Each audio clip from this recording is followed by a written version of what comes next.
एक बार एक वेद जी थे। वह श्री कृष्ण के भक्त थे। उनकी श्री कृष्ण पर अपार आस्था थी। वह श्री कृष्ण की भक्ति में मगन रहते थे। वह अपनी पत्नी से कहते कि तुमको दिन भर के लिए जो भी सामान चाहिए एक चिट्ठी में लिख दिया करो। वेद जी जब दुकान पर जाते तो चिट्ठी पढ़ते, सामान के भाव देखते और श्री कृष्ण से प्रार्थना करते कि हे कन्हैया, आज के सामान की व्यवस्था कर देना। जैसे ही उन्हें जितने धन की आवश्यकता होती उसकी व्यवस्था हो जाती, वह अन्य मरीजों से पैसे नहीं लेते और अपने गांव लौट जाते और ईश्वर भक्ति में मगन रहते। यही उनका हर रोज की दिनचर्या थी। एक दिन वेद जी ने दुकान पर आकर चिट्ठी खोली तो एकदम से सन्न रह गए, मानो आंखों के आगे तारे चमकने लगे हो। लेकिन अगले ही पल श्री कृष्ण पर विश्वास कर स्वयं को संभाला। पत्नी ने राशन के सामान के नीचे लिखा था कि बेटी के दहेज का सामान।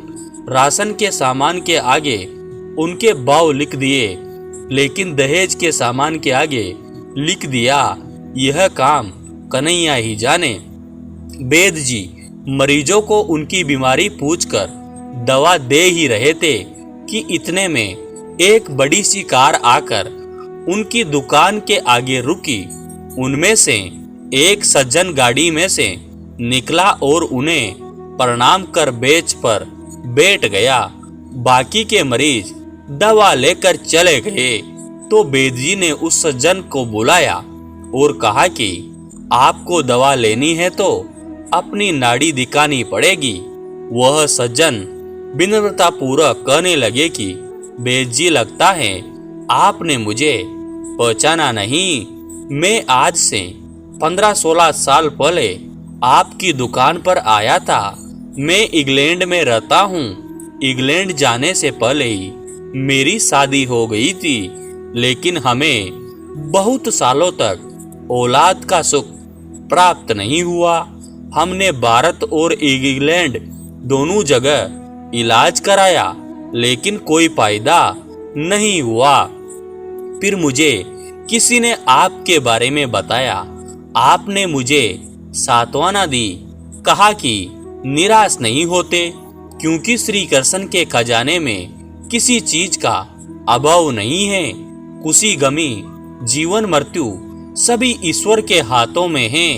ईश्वर पर भरोसा रखो। अगर कन्हैया की कृपा हुई तो तुमको संतान सुख अवश्य मिलेगा।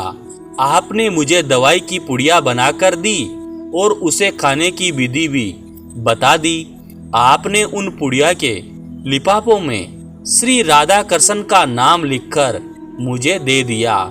जब दवा लेने के पश्चात मैंने आपसे दवा के पैसे पूछे तो आपने कहा कि पैसे देने की जरूरत नहीं है। लेकिन जब मैंने पैसे देने के लिए जोर डाला तो आप कहने लगे, मैंने आज का खाता बंद कर दिया है। मुझे यह बात समझ नहीं आई तो आपने बताया कि मैंने अपने घर खर्च के लिए जितनी रकम श्री कृष्ण से मांगी थी वह मुझे मिल गई है। अब मैं किसी से भी पैसे नहीं ले सकता। आपके विचार सुनकर मैं बहुत प्रभावित हुआ और आपको प्रणाम कर लौट गया। घर जाकर मैंने अपनी पत्नी को सारी बात बताई। वह कहने लगी कि वह वेद जी जरूर देवता पुरुष होंगे। उसने विश्वास कर दवाई खाई। उसके पश्चात मेरे 3 बच्चे हुए।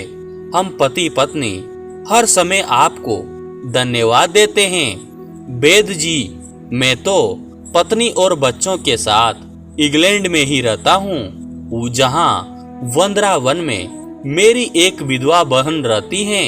मैं परिवार सहित अपनी बांजी की शादी के लिए ही वृंदावन आया हूँ। अपनी बांजी की शादी के दहेज का सारे सामान का खर्च मैंने ही उठाया है। दहेज का सारा सामान इकट्ठा हो चुका था, लेकिन अचानक बीमारी होने के कारण मेरी बांजी की मृत्यु हो गई। बांजी की मृत्यु के पश्चात मुझे न जाने क्यों आपकी बिटिया का ख्याल आया, क्योंकि जब मैं आपसे दवा लेने आया था तब मैंने आपकी बिटिया को देखा था। मुझे लगा कि अब तो विवाह योग्य हो गई होगी, इसलिए मैंने और मेरे परिवार ने निश्चय किया कि आपसे पूछकर दहेज का सारा सामान आपके घर पर भिजवा दिया जाए।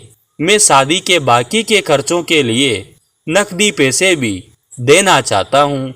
आपसे विनती है, मना मत करना। उनकी बातें सुनकर वेद जी विस्मित थे। वेद जी पत्नी की लिखी हुई चिट्ठी उनको दिखा दी। वेद जी कहने लगे कि जब सुबह मैंने दुकान पर आकर चिट्ठी खोली तो पत्नी ने राशन के सामान के बाद लिखा था बेटी के दहेज का सामान। मैंने उसके आगे लिख दिया था कि यह काम कन्हैया ही जाने। मेरे जीवन में आज तक कभी ऐसा नहीं हुआ कि जो चिट्ठी पर लिखा है वह मुझे मिला ना हो। वेद जी बोले कि मुझे आपकी बांजी की मृत्यु का दुख है, लेकिन मैं विस्मित हूँ कि कन्हैया आपने कैसे कैसे रंग दिखाता है। चिट्ठी देखकर वह सज्जन भी विस्मित थे। वेद जी कहने लगे कि मुझे अब जो भी मिला है मेरे उस कन्हैया की कृपा से मिला है। ऐसे हैं श्री कृष्ण, तभी तो कहते हैं भक्ति ऐसी करो कि कष्ट भक्त पर हो, पर ईश्वर को ही इसके कष्ट को दूर कैसे करना है उसको फिक्र होती है। दोस्तों, आपको एक कहानी कैसी लगी? अगर अच्छी लगी तो हमारे YouTube चैनल को सब्सक्राइब जरूर कीजिए और ज़्यादा से ज़्यादा शेयर कीजिए। धन्यवाद दोस्तों। जय श्री कृष्ण।